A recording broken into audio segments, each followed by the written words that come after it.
Berkat bantuan RI, Palestina rebut kemenangan atas Israel, ibu kota Israel berhasil direbut Palestina.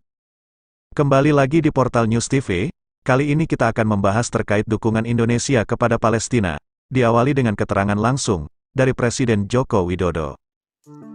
Indonesia mendesak agar perang dan tindakan kekerasan segera dihentikan untuk menghindari semakin bertambahnya korban manusia dan hancurnya harta benda. Karena eskalasi konflik dapat menimbulkan dampak kemanusiaan yang lebih besar. Saya minta Menteri Luar Negeri dan jajaran kementerian terkait segera mengambil tindakan cepat untuk melindungi WNI yang berada di wilayah konflik. Akar konflik tersebut, yaitu pendudukan wilayah Palestina oleh Israel, harus segera diselesaikan sesuai dengan parameter yang sudah disepakati PBB. Para petinggi militer dan intelijen Israel menjadi sorotan dunia internasional setelah serangan mendadak yang dilancarkan militan Hamas ke wilayah mereka. Serangan terjadi sehari setelah peringatan 50 tahun dimulainya Perang Yom Kippur pada ketika pasukan Israel dikejutkan oleh serangan tank-tank Suriah dan Mesir. Serangan itu mirip dengan apa yang terjadi saat itu, kata Purnawirawan Jenderal Giora Allen, mantan Kepala Dewan Keamanan Israel. Seperti yang kita lihat, Israel benar-benar dikejutkan dengan serangan yang diatur dengan sangat baik, kata Allen lagi. Seorang juru bicara militer Israel mengatakan akan ada pembahasan tentang persiapan intelijen pada masa depan, tetapi saat ini perhatian terpusat pada pertempuran.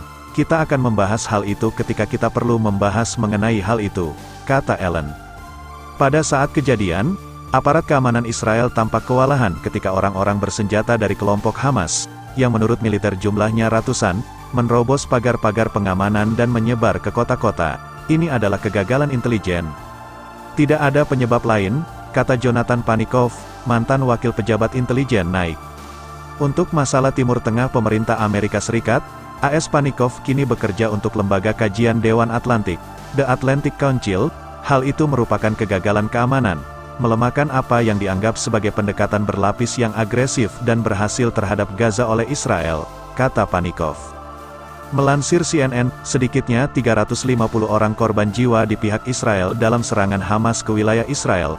Hamas mengklaim mereka menduduki sejumlah kota di wilayah selatan Israel. Militer Israel juga mengalami kekalahan signifikan. Kelompok-kelompok militan Palestina mengatakan mereka sudah menahan puluhan tentara Israel. Hamas juga merebut pos-pos keamanan, termasuk kantor polisi di kota Sderot, di bagian selatan dan menyerbu penyeberangan RS, sebuah fasilitas keamanan ketat yang mengawasi arus pengunjung masuk dan keluar Gaza. Perdana Menteri Israel Benjamin Netanyahu sudah menyatakan perang terhadap Hamas dan melancarkan serangan udara ke sejumlah wilayah Palestina. Akan tetapi serangan tersebut gagal untuk menghentikan penyerangan dan malah membuat suasana semakin mencekam. Satu persatu kota-kota perbatasan antara Israel dengan Palestina berhasil direbut. Kecanggihan alutsista Israel terbukti gagal total untuk menghentikan pasukan Hamas. Hal ini telah membuat banyak pihak terkejut lantaran pasukan Hamas Palestina mampu menaklukkan tank-tank canggih Israel dengan hanya bermodalkan peluncur roket konvensional.